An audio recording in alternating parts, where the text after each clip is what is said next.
Okay, Boy Kalikot Moto Vlog po. So, update tayo sa ating installation ng ating heater. Na-try ko na siya, very effective. So, ang ginawa ko, andito siya, nakadiretso. Tapos, naka-isang connection lang siya ng ilaw at saka ng ating exhaust na nilagay din natin ng karaan. Watch the vlog by the way sa channel ko kung paano ko in-install yan. So, yan. Pag pinatay ko yung ilaw, automatic. So, meron siyang sarili niyang junction or circuit breaker. So, off mo to. Off din yan. Pero, pag na-on mo yan at off ito, hindi mag-o-on yan. Kasi, yung kuryente niya, diretso dito. So, pag in-off ko yung kuryente ng main switch, off yung ilaw, off yung exhaust fan. Wala ding kuryente yan. Pag na-on ko, on yung ilaw, on yung exhaust, at may kuryenteng dadaloy dito sa circuit breaker. So, para ma-on to is, ito lang, yon, umilaw na siya. So, pag ganito, naka-standby siya, so you can either on this one, through this, on na siya, or off mo, yan. Or, meron siyang maliit na control, yung red, on mo, yan, on siya, off mo, ito, yan. So, on, tapos ito kung gusto mo pataasan, pababaan, pasensya na sa kuko ko, pinta po yan, spray paint. Yan, so naka-on na yan. So, ang ginawa ko kasi, ito, built-in na to sa bahay. Ito, yung shower ko dito, yung maliit lang na parang ganun lang na shower. So, ang ginawa ko, tinanggal ko siya, naka-ganun lang siya dito. Bumili ako ng ganito, nasa 350 to. Tapos, yung tubo, blue na PVC pipe, yan lang yun. Tapos, mga connection dyan, nakalabas dito.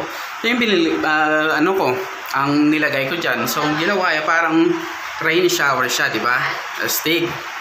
So, since ito, naka-built-in na, pag in-on ko to, lalabas yung shower, yung tubig, pero cold water siya. Yung galing mismo sa linya ng tubig. Cold water siya. Wala pang wala pang match na mainit na tubig. So, para gumana to, ito, dito yon papasok ang tubig, galing dito yan papasok. So, ang ginawa ko, ito, lagyan mo lang siya ng tubig, yan. Pagkalagay mo ng tubig, open mo to, kasi dito yung lalabas ng mainit na tubig. Open mo to, yan. So, kita mo, naglo-load yung yung naglo-load yung init. Yan, umiinit siya. So, medyo hinaan mo to. Ang lalabas na tubig is mainit na. Yan, mainit na. Mainit na siya. So, kung masyadong mainit yan ang tubig, you have two options. Hinaan mo, gamit yung minus na yan, or gamit ng control, hinaan mo, or you match it with this tubig. Itimpla mo sila. So, dalawang tubig ang papasok, yung mainit at saka ito, para maitimpla mo yung tamang init ng tubig. So, yun yung DIY natin. Tapos, ito, DIY ko rin to. Itong mga connection ng mga tubo, yan, mga T, connector, yun. Yun lang ginawa ko. Tapos, ito yung binili ko para mukhang industrial yung design. So, yan yung ginawa natin dyan. Yan. So, ang tubig na nagagaling dito is, tumaldaloy dito. Tapos, dito yan, nagagaling. So, pag na-off ko to, off ko yan, wala nang lalabas na tubig dyan. So, for example, off ko.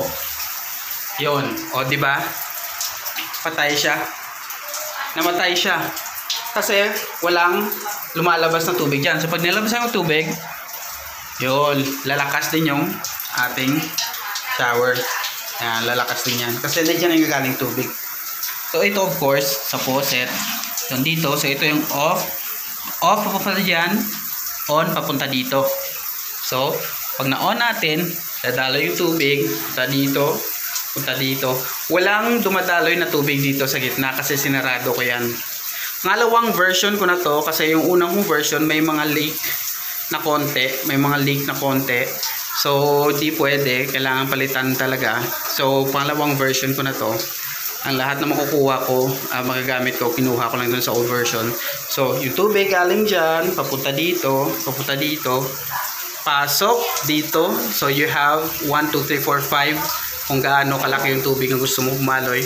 So, papasok yung tubig, ipaprocess, iinit, lalabas dito, tapos, i-open, papunta dito, close, papunta dito, pababa, close, open, pataas.